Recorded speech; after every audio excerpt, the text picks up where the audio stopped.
Hey guys, it's Jenny with Becoming Homesteaders. Today will be part one of a two-part video series for our 2023 maple syrup making season. So in this part of the video, we will be sharing with you the tapping process. Then we will do another video on the bottling and actual finishing of the maple syrup. They were just too long to try to do it all in one video. So this is going to be supplies that we use, actually tapping the trees, the time it takes, and just showing you some of the basics of tapping the sugar maples that we tapped. We ended up tapping 10 hard sugar maple trees this year, and we got 65 gallons. And we'll show you then the end process once we do the second video on how much syrup we actually got from the 65 gallons. So stick around, come with us as we make our 2023 batch of maple syrup. And if you like our videos, remember to give us a thumbs up and consider subscribing to our channel, Becoming Homesteaders. It's a little chilly today. It's a little gloomy out too, but we will be doing all of these trees back here. So I think there were a total of 8. You can't even see where I tapped last year. Oh, good. Okay. We are tapping maples. February 10th. February 10th. So we have 8. 1, 2, 3, 4, 5, 6, 7, and then 8 that we will be tapping.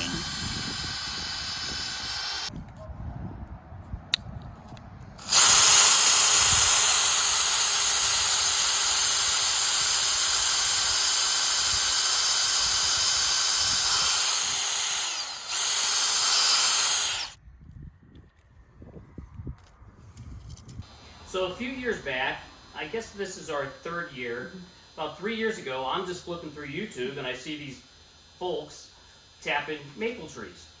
They were tapping some sugar maples and some silver maples, and I thought, well, that's pretty cool. We've lived here for almost 25 years. We have maples all throughout our allotment. Actually, our allotment, when it was built, was called the Maple Allotments. So I got my drill, went outside, I drilled a hole in the tree, and lo and behold, sap came out. I thought that was pretty cool. It was the right time of year, February, March, here in our area where we live. So we instantly packed up the vehicle, went up to Tractor Supply, and bought some maple tapping supplies. That year, I had no clue what I was doing either. There's like 4 or 5 trees that we tapped that year. Right, there were 2 maples in our yard. Yeah. Our neighbors let us tap in their yards too, so it was like a total, I can't remember for sure, but 5 or 6 trees. Or 4 or 5. Yeah, that first year. I'm probably right. Either way, yeah, she probably is. It wasn't a lot, but we had a lot of fun, and we made a little bit of maple syrup. Yeah. So the next year we got motivated, and I started looking around, thinking I was going to go door to door in the neighborhood and just ask random people if I could drill holes in their trees. But lo and behold, a lady that I work with, they have like a micro farm. They have about 13 acres, and she basically, when she bought the place, it was a maple farm. They have chickens and some other things there as well. You can tell too, the way the property is laid out in the trees, that they specifically had those trees planted for maple purposes. Her and her husband told me that when they first bought the house, there was all of these supplies with the hoses and these big containers and this and that, and they just got rid of all of it. They didn't know what it was and weren't interested in tapping maples, and here we are spending a lot of money, not a lot, but right. To get into this. So last year we did 7 trees. This year we upped it to 10. To 10, right. So, yeah. We've had our taps in now for going on 10 days, right around 10 days. We're up to, 65? Oh shoot, now I don't remember. 61 or 65? Gallons of sap. Yeah. And for those of you that don't know, it's about 40 to 1. However, this year, in 2023, it's not spring, so late winter of 2023, it's a little different because there's not as much sugar content. I'm guessing that's because of the weather. Climate. Yeah. But we need more sap this year to get a gallon of maple syrup. So we'll see. We'll take you along in that process. But we did want to go through some of the items that we use just for tapping. I'll do another little tidbit on the process for actually making the syrup inside, but this is just basically tapping and collecting the tree sap.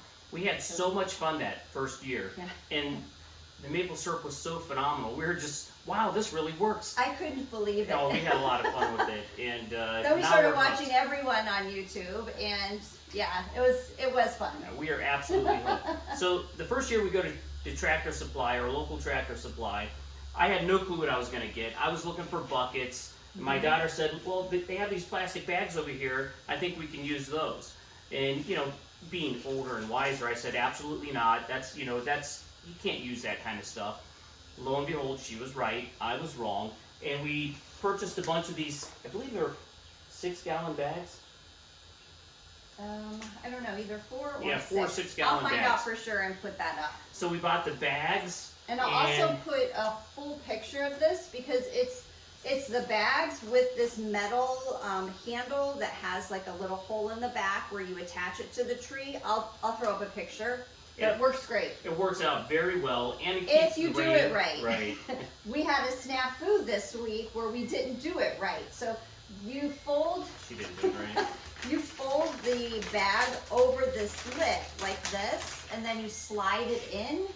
And if you don't give enough of a lip, then if it gets too heavy, it falls off. And that's what happened, right? It was too heavy, full of the tree sap, and we probably lost 6 to 10 gallons with bags. Well, probably 6 bags. Yeah, we lost 6 bags that day. fell off the tree because it was windy too. So it was very sad, but lesson learned. Lesson learned. Yeah. So the first year we got plastic spouts. And I'll show you a picture of that. We can't find any that we used. They were really cheap. It's all that Tractor Supply had. It worked. They worked out well. We used them for 2 years. However, last year when we went to my friend's property, at the end of the season, trying to get them back out of the tree, they kept cracking on me, breaking in the tree, and we didn't want to deal with that this year, so we got... Especially because they're not our trees. So. Right, we got metal taps this year. These ones are aluminum, they're 7/16. Yeah. And they seem to have worked out really, really well. They're hookless. We just ordered them on Amazon. Yeah, it's called Tap My Tree, I think.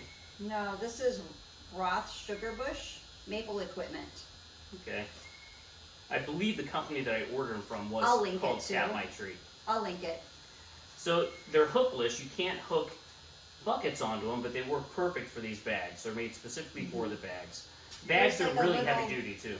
There's a little lip right here that the actual handle holds onto, or the hole in that metal thing holds onto. So, and it's kind of angled a little bit too, so gravity helps to keep it up there.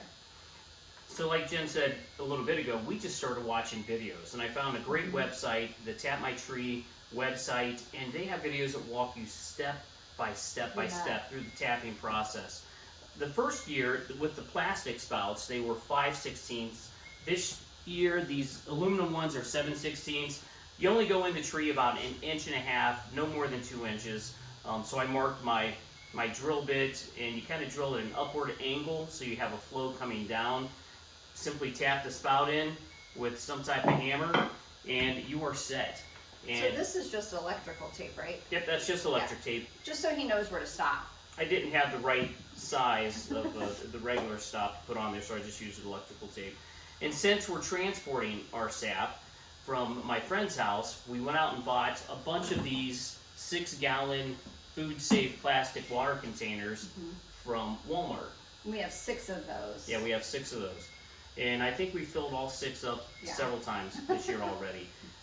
Due to the warm weather, we've had some really cool nights. Today was the best day. We had 15 gallons, so. We've had cool nights and some warm days, so everything's flowing really good now. Which is what you need, right? Yep. You need it to be cool at night and warm during the day. So, another lesson, do not process it inside your house or inside your kitchen, which is what we did the very first year, because that steam is sticky. It's full of all of the sugars. So, right, and you will ruin your walls and your ceiling. And the ceiling, it will be everywhere. So even though it was fun, we did learn a valuable lesson that year to do it outside. We do end up doing it in the house for the last and final processing, but for the most part, we do it outside. This year, cooking down. This year we're using propane. We've used propane the last couple years. I really want to transition into wood. I want to get a burn barrel that I can set up and use to evaporate my sap down into the syrup. But that's our goal. That's on the list of things. So we have 4 propane tanks, and we filled all 4 up just so we would have them. I don't know if we'll use them. I'll let you guys know how much we ended up using, but hopefully we don't use them all, but we'll see. So yeah, so let's talk about that. When we go, actually, this is part of a Bass Pro Shop fish fryer set that I bought last year. Got a gift card for Christmas. Yeah. Got the fish frying set, and we actually use that to put our pot on to evaporate our sap. We haven't used it to fry fish yet, but yeah, that's a great idea. We haven't used it once for that. So we have this ginormous pot, that the steel pot that I think it holds probably close to 30 to 40 gallons. It's not ideal because since it's cylindrical and long, it takes everything longer to heat up. A shorter, flatter pan that has a larger heating surface would be better. This takes us a little longer, but it's what we have this year. So when we go out to collect our sap, we simply take the bags off, take the filter, put it down in. If you notice, inside this filter, it has a screen. And this is a lifesaver. With this. Well, right. It wasn't sold together, but it was on a shelf next to right. this. It's for straining out the grease. Yeah. The particles in the grease. So you can reuse your grease fryer. to fry your fish again, which a lot of people do, I guess. I've never done that. So. What it helps us with is a lot of debris that ends up in your bags. If you're using buckets, it would even be worse. We get a lot of ants, bark, you name it. Even though it's February, we had bees. We had quite a few bees in our bags this year just because of the weird weather.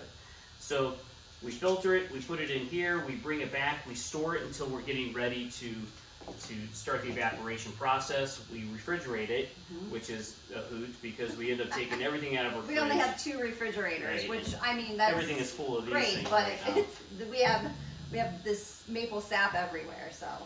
So that's what we're doing right now. We're processing, and Jen will keep you updated as we get further along in the process and hopefully get some good maple syrup this year. Yeah, we're excited. Okay, here we are. Time to collect the sap. They look pretty good. We'll see. Well, today is like day 4 or 5 of tapping trees. It is snowing, so this was a fail day. Not much left in our bags. We're gonna leave a little bit in the bottom so the wind doesn't take them. But yeah. Oh well, tomorrow it's supposed to be warmer. Hey guys, wanted to give you an update on our maple syrup making. This is day 6 or 7, and we tapped 10 maples. We've been collecting daily. We've had a few days that weren't so good, but today was by far our best day. We collected 15 gallons today, and we did start the cooking process, but you can see this is a 40-gallon stainless steel pot that we are using propane to heat it up, and this will be a several day process for us. We would eventually like to get a better cooking setup, but for now this is what we have. So this is our 3rd year making syrup. So hopefully next year we'll have a better setup, but it is fun and we enjoy doing it. Okay guys, this is day 3. So we started around 11 o'clock 2 nights ago. So it really isn't an accurate day 3, but this is where we're at, and you can see the rims as it has cooked down. There's about, I'd say, 1/3 left in this pot, and then we will transfer it to another pot to continue the process indoors.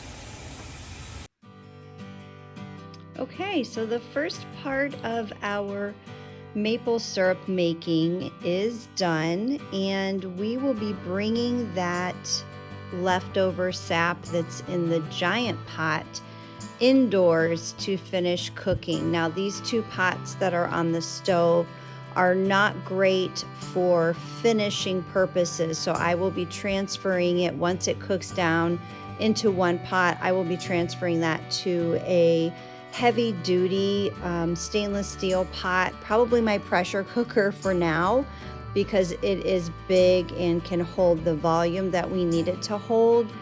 But ideally you will want to use a very heavy duty stock pot to do your finishing in that has a thick bottom. Otherwise you risk the burning of the maple syrup, and you don't want that.